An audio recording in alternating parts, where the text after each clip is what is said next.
ಆಯಿತು. ಅವತ್ತು ನಮ್ಮ ಸರ್ಕಾರ ಇದ್ದಾಗ ನಾವು ಜ್ಯೋತಿ ಗಣೇಶರು ಸರ್ಕಾರದಲ್ಲಿ ಇದ್ವಿ.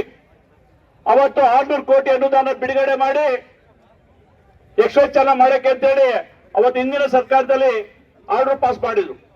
ಅದಾದ ನಂತರ ನಾವೆಲ್ಲ ಸೇರಿ ಇರ್ತಕ್ಕಂಥ ಎಲ್ಲ ಜಿಲ್ಲೆಯ ಶಾಸಕರು ಮಾಜಿ ಶಾಸಕರು ಸೈನ್ ಹಾಕಿಸಿ ತಗೊಂಡು ಕೊಟ್ಟು ಸನ್ಮಾನ ಉಸ್ತುವಾರಿ ಸಚಿವರಾದಂತ ಮಾಧುಸ್ವಾಮಿ ನೇತೃತ್ವದಲ್ಲಿ ಅದನ್ನ ಸ್ಟಾಪ್ ಮಾಡಿಸಿದ್ವಿ, ನಿಲ್ಲಿಸಿದ್ವಿ.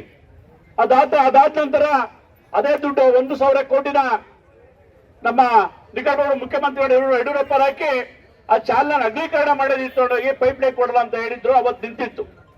ಅದಾದ ನಂತರ ಈ ಸರ್ಕಾರ ಬಂದು ಯಾವ ತರ ಮಾಡ್ಕೊಳ್ಳೋದು ಅಂತ ಗೊತ್ತಿಲ್ಲ. ಇವತ್ತು ಮಾಡಿ ನಮ್ ಇರ್ತಕ್ಕಂಥ ರೈತರ ಬಾಯಿಗೆ ಮಣ್ಣಾಗ್ತಾ ಇದೆ ಈ ಸರ್ಕಾರ. ಇವತ್ತು ನಾವು ಸಿದ್ದರಾಮಯ್ಯ ಕೇಳ್ತಾ ಇದ್ದೀವಿ, ಎಲ್ಲಾ ಭಾಗ್ಯ ಕೊಟ್ಟಿದ್ದೀರಾ, ಒಂದು ವಿಷದ ಬಾಟ್ಲು ಫ್ರೀ ಕೊಟ್ಬಿಡಿ, ಭಾಗ್ಯ ನಾವೆಲ್ಲ ಖುಷಿ ಸತ್ತೋಗ್ಬಿಡ್ತೀವಿ ಅಂತ. ಒಂದು ವಿಷದ ಬಾಟ್ಲು ಕೊಟ್ಬಿಡಿ, ಆ ಭಾಗ್ಯನು ತೀರ್ಸ್ಬಿಡಿ, ಎಲ್ಲ ಸತ್ತೋಗ್ಬಿಡ್ತೀವಿ, ನಾವು ಇರ್ತಕ್ಕಂಥ ರೈತರುಗಳೆಲ್ಲ ಸತ್ತೋಗ್ಬಿಡ್ತೀವಿ ಅಂತೇಳಿ.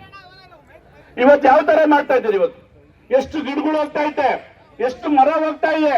ಯಾರಾದ್ರೂ ಒಂದು ಮರ ಕಡಿದ್ರೆ ಬೆಳಗ್ಗೆ ನಿಂತ್ಕೊತೀರ, ಅರಣ್ಯಾಧಿಕಾರಿಗಳು ಬಂದು ರೈತರ ಏನಾರು ಬಂದು ತೆಂಗಿನ ಗಿಡಕ್ಕೆ ಇರ್ತಾಗುತ್ತೆ ಅಂತ ಹೇಳಿ ಮರ ಕಡಿದ್ರೆ ಬೆಳಗ್ಗೆ ಎದ್ದು ಬಂದು ಅರಣ್ಯಾಧಿಕಾರಿ ನಿಂತ್ಕೊಂಡು ಅವನ್ನ ಕರ್ಕೊಂಡೋಗ್ತೀವಿ, ಸ್ಟೇಷನ್ ಕರ್ಕೊಂಡೋಗ್ತೀರಿ.